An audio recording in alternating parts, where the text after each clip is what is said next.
আগের দিন পরিবাহিতাঙ্ক পর্যন্ত আমাদের পড়া হয়েছিল। রোধের অনন্যকে পরিবাহীর পরিবাহিতাঙ্ক বলা হয় এবং তাকে সিগমা দিয়ে লেখা হয়, সিগমা ইকুয়াল টু 1/ρ। পরিবাহিতাঙ্কের সিজিএস এবং এসআই একক মো পার সেমি ও মো পার মিটার। আজকে আমরা তুল্য রোধ, রোধের শ্রেণী সমবায় এবং সমান্তরাল সমবায় সম্পর্কে জানব। তুল্য রোধ কি? যদি কোনো তড়িৎ বর্তনীর দুই বিন্দুর মধ্যে যুক্ত একাধিক রোধের সমবায়ের পরিবর্তে এমন একটি রোধ ব্যবহার করা যায় যাতে বর্তনীর তড়িৎ প্রবাহ মাত্রা এবং বিভব প্রভেদ উভয়ই অপরিবর্তিত থাকে, তবে ওই একটি মাত্র রোধকে বলা হয় সমবায়টির তুল্য রোধ। এই রোধের সমবায় দু ধরনের হয়, যেমন শ্রেণী সমবায় ও সমান্তরাল সমবায়।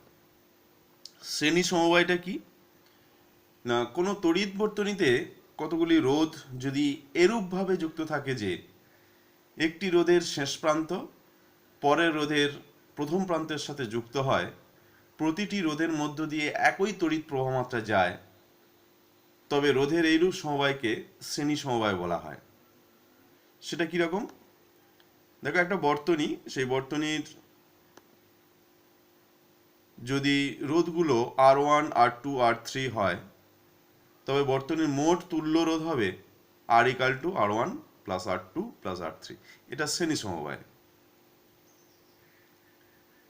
আর শ্রেণী সমবায়ের ক্ষেত্রে মূল প্রবাহ মাত্রা VS এবং তিনটে রোধের মধ্যে V1, V2 এবং V3 যদি এরকমভাবে বিভব প্রভেদ হয়,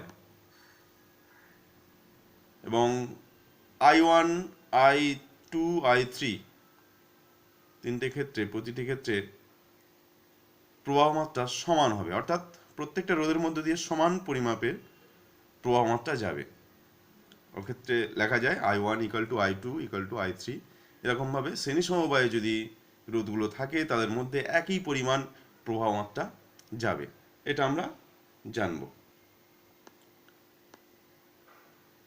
একটা সার্কিট এখানে দেখানো হচ্ছে, বর্তনী। এখানে কি ঘটবে? এখানে প্রবাহ মাত্রা 1 অ্যাম্পিয়ার, প্রত্যেকটা রোধের মধ্যে দিয়ে 1 অ্যাম্পিয়ার তড়িৎ প্রবাহ মাত্রা যাবে, সেটা দেখানো হলো। বিভব প্রভেদের ক্ষেত্রেও চারটে বিভব প্রভেদ, এর মধ্যে সম্পর্ক কি? মূল বিভব প্রভেদ VS, সমস্ত বিভব প্রভেদের যোগফলই হলো বর্তনীর মোট বিভব প্রভেদ, অর্থাৎ VS equal to V1 plus V2 plus V3।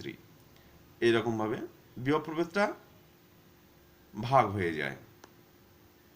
সমান্তরাল সমবায়, কোনো তড়িৎ বর্তনীর কতগুলি রোধ যদি এরূপভাবে যুক্ত থাকে যে রোধগুলির এক প্রান্ত একটি বিন্দুতে এবং অন্য প্রান্তগুলি অন্য একটি বিন্দুতে যুক্ত হয়ে, তবে রোধের এইরূপ সমবায়কে সমান্তরাল সমবায় বলা হবে। যদি বর্তনী রোধগুলি R1, R2, R3 হয়, তবে মোট তুল্য রোধ যদি R হয়, তাহলে 1/R equal to 1/R1 plus 1/R2 plus 1/R3। এটা সমান্তরাল সমবায়ের ক্ষেত্রে। এবং এটা মনে রাখতে হবে যে সমান্তরাল সমবায়ের ক্ষেত্রে মোট যে তুল্য রোধ হবে সেটা বর্তনীর খুব ক্ষুদ্রতম রোধের থেকেও ক্ষুদ্রতম হবে। শ্রেণী সমবায়ের ক্ষেত্রে কিন্তু এটা উল্টো হয়, অর্থাৎ তুল্য রোধ সমস্ত রোধের থেকে, যে কোনো রোধের থেকে বড় হবে। এক্ষেত্রে একটু বিপরীত। এখান থেকে ছোটোখাটো প্রশ্ন থাকে, সেটা দেখব। এখানে তিনটি প্রবাহ মাত্রার মধ্যে সম্পর্ক কি? দেখো, I1, I2, I3 আর টোটাল প্রবাহ মাত্রা IT এমন যদি হয়, সমস্ত প্রবাহ মাত্রার যোগফলই হলো বর্তনীর মোট প্রবাহ মাত্রা। অর্থাৎ এই ক্ষেত্রে প্রবাহ মাত্রাও ভাগ হয়ে যায় এমনভাবে। তাহলে IT equal to I1 plus I2 plus I3 এমন হয়ে চলবে। দেখো, প্রায় 4 অ্যাম্পিয়ার যদি তড়িৎ প্রবাহ হয়, এইরকমভাবে সমান্তরাল সমবায়ের ক্ষেত্রে এগুলো এমনভাবে ভাগ হয়ে যায়, আবার মূল প্রবাহ মাত্রার সঙ্গে যুক্ত হয়ে একই রকম হয়। বিভব প্রভেদ, এখানে চারটি বিভব প্রভেদের মধ্যে সম্পর্ক কি, যেগুলো সমান্তরাল সমবায়ে আছে। চারটি বিভব প্রভেদের মধ্যে সম্পর্ক হলো সমস্ত বিভব প্রভেদ মোট বিভব প্রভেদের সমান, অর্থাৎ এক্ষেত্রে VS equal to V one equal to V two equal to ভি3, সমস্ত বিভব প্রভেদ সমান্তরাল সমবায়ের ক্ষেত্রে সমান থাকে। তড়িৎ প্রবাহের তাপীয় ফল সংক্রান্ত জুলের সূত্র, খুব ইম্পর্টেন্ট একটা সূত্র।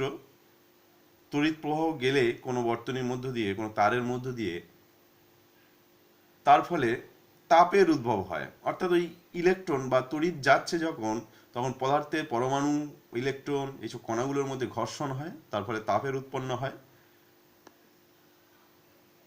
সেই সংক্রান্ত জুল সূত্র দিয়েছিলেন, তিনখানা সূত্র আছে। প্রথম সূত্র হলো কি, পরিবাহী রোধ এবং তড়িৎ প্রবাহের সময় যতক্ষণ ধরে প্রবাহিত হবে তড়িৎ, সেগুলো অপরিবর্তিত থাকলে পরিবাহীতে উদ্ভূত তাপ এইচ, প্রবাহ মাত্রা যেটা আই, তার বর্গের সমানুপাতিক হয়, অর্থাৎ এইচ সমানুপাতিক আই স্কোয়ার।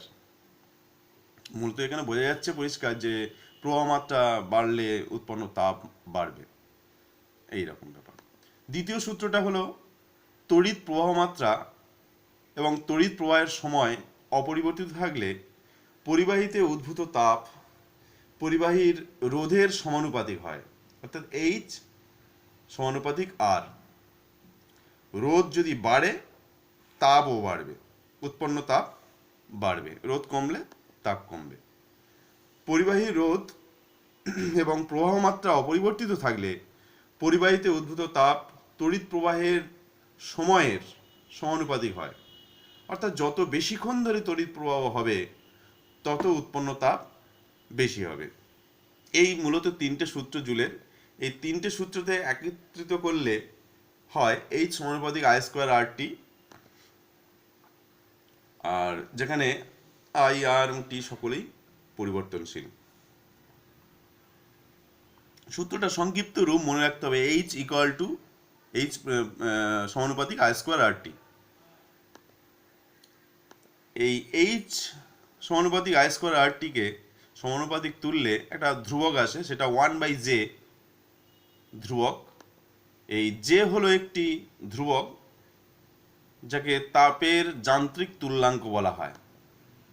সিজিএস পদ্ধতিতে J equal to 4.1 joule per calorie, CGS পদ্ধতিতে জে এর মান, ধ্রুবকের মান, এটা জানবো। আর এসআই পদ্ধতিতে জে ইকাল টু 1। তাহলে এসআই পদ্ধতিতে সমীকরণটি হবে H equal to I square R T, আর সিজিএস পদ্ধতিতে বলা হলো কার্য ও শক্তির ধারণা থেকে জুলের সূত্র কিভাবে আমরা পেতে পারি। দেখো, দুটি বিন্দুর মধ্যে বিভব পার্থক্য ভি হলে একটি বিন্দু থেকে অপর বিন্দুতে একক ধনাত্মক আধান নিয়ে যেতে কৃতকার্যের পরিমাণ ডাব্লিউ ইকাল টু ভি, অর্থাৎ বিভব প্রভেদটাই হবে কৃতকার্যের পরিমাণ, ডাব্লিউ ইকাল টু ভি। এমনভাবে লেখা যায়, বিভবের সংজ্ঞাতে সেখানেও বলা হয়েছিল যে কৃতকার্যের সঙ্গে বিভবের সম্পর্ক এরকম। আর একটি বিন্দুতে থেকে অপর বিন্দুতে কিউ পরিমাণ যদি ধনাত্মক আধান নিয়ে যায় যেতে, যে কৃতকার্য হবে সেটা W equal to V into Q হবে। একক পরিমাণে W equal to V into 1 ছিল, সেটা ইন্টু কিউ, কিউ পরিমাণ ধনাত্মক নিয়ে যেতে, আধান নিয়ে যেতে।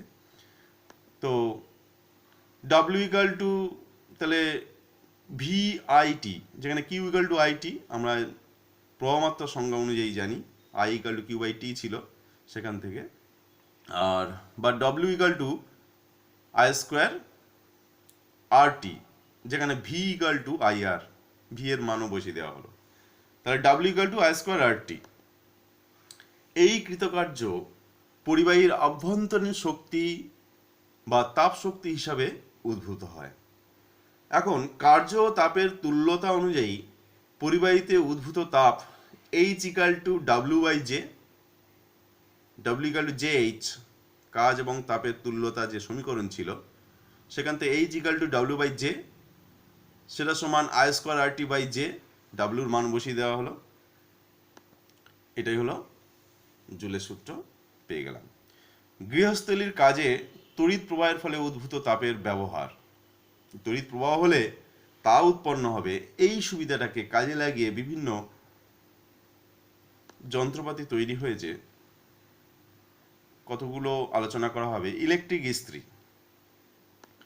তো এই ইলেকট্রিক ইস্ত্রি, বৈদ্যুতিক বাল্ব, বৈদ্যুতিক হিটার, বৈদ্যুতিক ফিউজ, এগুলো এই উৎপন্ন তাপের ব্যবহার। যেমন দেখো ইলেকট্রিক ইস্ত্রিতে এখানে কি হয়, বৈদ্যুতিক ইস্ত্রিতে পরিবাহী হিসাবে উচ্চ রোধাঙ্ক ও উচ্চ গলনাঙ্ক বিশিষ্ট নাইক্রোম তার ব্যবহার করা হয়। নাইক্রোম তার কি, লোহা, নিকেল ও ক্রোমিয়ামের একটা সংকর ধাতু নাইক্রোম তার, সেটা ব্যবহার করা হয়। নাইক্রোম তারের রোধাঙ্ক বেশি হওয়ায় সরু তার কুণ্ডলীটির রোধ খুব বেশি হয়, ফলে তড়িৎ প্রবাহের জন্য তাতে অল্প সময়ে প্রচুর তাপ উৎপন্ন হয় এবং তার দ্বারা জামা কাপড় ইস্ত্রি করা হয়। এখান থেকেও ছোট ছোট প্রশ্ন পড়তে পারে যে নাইক্রোম তার কি, হ্যাঁ, তো নাইক্রোম তারের বৈশিষ্ট্য কি, উচ্চ রোধাঙ্ক উচ্চ গলনাঙ্ক বিশিষ্ট, রোধ উচ্চ হবে তাপ উৎপন্ন হবে, গলনাঙ্ক উচ্চ হবে গলবে না সহজে, এগুলো একটু মাথায় রাখতে হবে খুব বাই প্র্যাকটিক্যাল। বৈদ্যুতিক বাল্ব, বৈদ্যুতিক বাল্ব কি, সাধারণত একটি সিল করা কাচের বাল্বের মধ্যে দুটি মোটা তামার তার প্রবেশ করানো থাকে, তোমরা সবাই দেখে থাকবে বৈদ্যুতিক বাল্ব। এই তার দুটির মধ্যে খুব সরু এবং সুষম টাংস্টেন তার দিয়ে, টাংস্টেন ধাতুর তার দিয়ে তৈরি একটি ফিলামেন্ট থাকে। কাচের বাল্বকে বায়ুর শূন্য করে নাইট্রোজেন বা অন্য কোনো নিষ্ক্রিয় গ্যাস যেমন আর্গন দিয়ে ভর্তি করা থাকে। ফিলামেন্টের রোধাঙ্ক অর্থাৎ ওই টাংস্টেন তাদের রোধাঙ্ক বেশি হওয়ায় এবং খুব সরু হওয়ায়, সরু এবং লম্বা হয়, অনেকটা প্যাঁচানো থাকে লম্বা করার জন্য, লম্বা হয়, রোধ বেশি হয়, ফলে তড়িৎ প্রবাহের জন্য তাতে অল্প সময়ে প্রচুর তাপ তৈরি হয়ে শ্বেততপ্ত হয়ে আলো বিকিরণ করে, মূলত এইরকম। তাই এখানেও টাংস্টেন তারের বৈশিষ্ট্য পড়তে পারে এবং তার বৈশিষ্ট্য কী এবং লম্বা হয় কেন, সরু হয় কেন, এটা আমরা সেই জুলের সূত্র থেকেই জানবো যে রোদ যদি বেশি হয় তখন তাপ উৎপন্ন হবে বেশি, আর রোদ বেশি হতে গেলে কি করতে হবে, লম্বা হলে রোদ বেশি হয়, সরু হলে রোদ বেশি হয়, এটা আমরা আগে শিখেছি। সেই বৈশিষ্ট্যগুলো কাজে লাগিয়ে এখানে কাজে লাগানো হয়েছে। বর্তমানে এই ফিলামেন্ট, লেখাটা একটু ভুল আছে, ফিলামেন্ট হবে, ফিলামেন্ট তার তৈরি করার জন্য উলফ্রেমাইড নামে একটি সংকর ধাতু, সেটা লোহা, টাংস্টেন এবং ম্যাঙ্গানিজ দিয়ে তৈরি করা হয়, এটা ব্যবহার করা হয়। বৈদ্যুতিক হিটার, বৈদ্যুতিক হিটারে পরিবাহী হিসাবে উচ্চ রোধ ও উচ্চ গলনাঙ্ক বিশিষ্ট নাইক্রোম তার ব্যবহার করা হয়। এই তার পোর্সেলিন বা ফায়ার ক্লে নির্মিত একটি গোল কাঠামোর খাঁজের মধ্যে বসানো থাকে, যেটা মূলত অপরিবাহী। তার ভিতরে এই নাইক্রোম তার বসানো থাকে। নাইক্রোম তারের রোধাঙ্ক বেশি হওয়ায় রোধ খুব বেশি হয়, ফলে তড়িৎ প্রবাহের জন্য তাতে অল্প সময়ে প্রচুর তাপ তৈরি হয় এবং গলনাঙ্ক বেশি হওয়ায় উচ্চ তাপেও গলে যায় না। তো এরকমভাবে উত্তপ্ত হলে এখানে আমরা বিভিন্ন জিনিসপত্র গরম করতে পারি, রান্নার কাজেও ব্যবহার করা যেতে পারে বৈদ্যুতিক হিটার। ফিউজ, বৈদ্যুতিক ফিউজ, এটা খুব ইম্পর্টেন্ট বিষয়। চীনামাটির হোল্ডারযুক্ত টিন ও সীসা এর সংকর ধাতু, টিন হচ্ছে 25%, এটা ছোটো ছোটো মনে রাখবে, টিন 25% এবং সীসা 75%, এইরকম সমবায়ে একটি তৈরি সরু তার বাড়ির বৈদ্যুতিক লাইনে শ্রেণী সমবায়ে যুক্ত থাকে, তাকে ফিউজ তার বা ফিউজ বলে। ফিউজ কাকে বলে বা ফিউজ তার কাকে বলে প্রশ্ন আসতে পারে, বা এই ফিউজ তার বৈশিষ্ট্য কি, কি দিয়ে তৈরি, এমনও প্রশ্ন হতে পারে।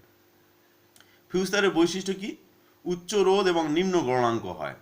উচ্চ রোধ, রোধ যদি উচ্চ হয় তো তাপ উৎপন্ন বেশি হবে এবং গলনাঙ্ক নিম্ন হলে তাপে গলে যাবে, ফলে বর্তনী ছিন্ন হয়ে যাবে, বর্তনী তড়িৎ প্রবাহ হবে না। এই কার্যনীতিটা মূলত এরকমভাবে তোমরা মনে রাখবে যে এই তার বৈশিষ্ট্য অনুযায়ী কেমনভাবে কাজ করে। উচ্চ রোধ হওয়ার জন্য তাপ উৎপন্ন বেশি হয়, নিম্ন গলনাঙ্ক হওয়ার জন্য গলে যায়, ফলে কোনো কারণে পরিবাহীর মধ্য দিয়ে যদি বেশি পরিমাণে তাপ চলে যায়, বেশি পরিমাণে প্রবাহ চলে যায়, তো সেখানে ওই ফিউজ তারটা গলে যাবে, গলে গেলে বর্তনী ছিন্ন হবে। শর্ট সার্কিট কি, এমন ধরনের প্রশ্ন হতে পারে। কোনো কারণে কোনো তড়িৎ বর্তনীর লাইন দুটির মধ্যে সরাসরি সংযোগ ঘটলে বর্তনী রোধ প্রায় শূন্য হয়, একে বলা হয় শর্ট সার্কিট। এমন ছোটভাবে মনে রাখবেন। ফিউজ তারের প্রবাহমাত্রার রেটিং ইম্পর্টেন্ট। ফিউজ তারের প্রবাহমাত্রার রেটিং বলতে বোঝায় ওই তারের বহনক্ষম সর্বোচ্চ প্রবাহমাত্রা, মানে ওর থেকে বেশি প্রবাহ গেলেই সেটা গলে যাবে, এইটাকেই ফিউজ তারের রেটিং বলা হবে। দেখো 5 অ্যাম্পিয়ার ফিউজ তার বলতে কি বোঝায়, এটাই রেটিং। ওই তারের মধ্যে দিয়ে প্রবাহ মাত্রা 5 অ্যাম্পিয়ারের বেশি হলে উদ্ভূত তাপে তারটি গলে গিয়ে তড়িৎ সংযোগ বিচ্ছিন্ন হয়। এগুলো ছোট ছোট প্রশ্ন এমনভাবে মনে হয়, মূলত মূল বিষয় সেই তড়িৎ প্রবাহের ফলে উৎপন্ন তাপের উপরে নির্মিত। তড়িৎ ক্ষমতা, তড়িৎ ক্ষমতা আমরা জানি কাজ করার হারকে ক্ষমতা বলা হয়। তাহলে এখানে তড়িৎ শক্তি ব্যয়িত হওয়ার হারকে আমরা তড়িৎ ক্ষমতা বলবো। অতএব তড়িৎ ক্ষমতা পি ইকুয়াল টু শক্তি ডাব্লিউ বাই সময় টি। তাহলে আমরা ডাব্লিউ ইকুয়াল টু ভিআইটি আগে জেনেছি বাই টি, এমন যদি হয় তো সেখানে আমরা P equal to VI, T কেটে ভিআই, সেটা সমান আবার V square by R, V I সমান যদি বসাই, আবার ভিটাকে যদি অপনয়ন করি আই স্কোয়ার আর, তাহলে তড়িৎ ক্ষমতা সমান পি, সেটা সমান ভি ইন্টু আই, অর্থাৎ বিভব প্রভেদ এবং প্রবাহমাত্রার গুণফল হিসেবে জানবো তড়িৎ ক্ষমতা, বা ভি স্কোয়ার বাই আর। প্রবাহ মাত্রা না দেওয়া থাকলে, বিভব প্রভেদ এবং রোধ দেওয়া থাকলে এমনভাবে ক্ষমতা নির্ণয় করব। আবার প্রবাহ মাত্রা এবং রোধ দেওয়া থাকলে শুধু সেখানে এমনভাবে I square R T, I square R, এই দুটোর গুণফলকে তড়িৎ ক্ষমতা হিসেবে আমরা জানব। তড়িৎ ক্ষমতার এসআই এবং ব্যবহারিক একক হলো ওয়াট। এই ওয়াট হচ্ছে তড়িৎ ক্ষমতার একক। 1 কিলোওয়াট এর বড় এককে প্রকাশ করা হয়। 1 কিলোওয়াট সমান 10 কিউ ওয়াট, বা 1 মেগাওয়াট সমান 10⁶ ওয়াট, বা 1 গিগাওয়াট সমান 10⁹ ওয়াট। এটা একটু মনে রাখবে, অঙ্কের ক্ষেত্রে প্রয়োজন লাগে। তড়িৎ শক্তি, তড়িৎ শক্তি কি না, কোনো তড়িৎ যন্ত্রের কার্য করার সামর্থ্যকে তড়িৎ শক্তি বলা হয়। W equal two V IT, অর্থাৎ সেই কৃতকার্য সেই যতটা কাজ করা হবে এতটা কাজ করতে পারে, সেটাই হলো তড়িৎ শক্তি, যেখানে ভি বিভব প্রভেদ, আই প্রবাহমাত্রা, টি সমান। পি ওয়াট ক্ষমতা বিশিষ্ট একটি তড়িৎ যন্ত্র টি সেকেন্ড ধরে কাজ করলে যে পরিমাণ তড়িৎ শক্তি ব্যয়িত হয় তা হলো W equal to P into T watt second, PT joule, watt সেকেন্ডটাকে পিটি জুল বলা হবে, শক্তির একক জুল। ব্যবহারিক ক্ষেত্রে তড়িৎ শক্তি পরিমাপ করা হয় ওয়াট ঘন্টা এবং কিলোওয়াট ঘন্টা। ওয়াট ঘন্টা কাকে বলবো? 1 ওয়াট ক্ষমতা সম্পন্ন কোনো বৈদ্যুতিক যন্ত্র 1 ঘন্টা ধরে চললে যে পরিমাণ তড়িৎ শক্তি ব্যয়িত হয় তাকে বলা হয় 1 ওয়াট ঘন্টা। ওয়াট ঘন্টাকে এমনভাবে জানবো। আর 1 ওয়াট ঘন্টা ইকুয়াল টু 1 ওয়াট ইন্টু 1 ঘন্টা equal to 1 watt into 3600 second equal to 3600 joule, এমনভাবে কনভার্ট করতে পারো। বোট, কিলোওয়াট ঘন্টা বা বোট, এই কিলোওয়াট ঘন্টাকে আমরা বোট হিসেবে জানবো। 1 কিলোওয়াট ক্ষমতা সম্পন্ন কোনো বৈদ্যুতিক যন্ত্র 1 ঘন্টা ধরে চললে যে পরিমাণ তড়িৎ শক্তি ব্যয়িত হয় তাকে বলা হয় 1 কিলোওয়াট ঘন্টা বা 1 বোট। এটা ইলেকট্রিক ইউনিট, যেটা সেই ইউনিট, 1 ইউনিট বলতে যেটা 1 বোট বা 1 কিলোওয়াট ঘন্টা। 1 বোট বা 1 কিলোওয়াট ঘন্টা সেটা সমান 1000 ওয়াট ঘন্টা,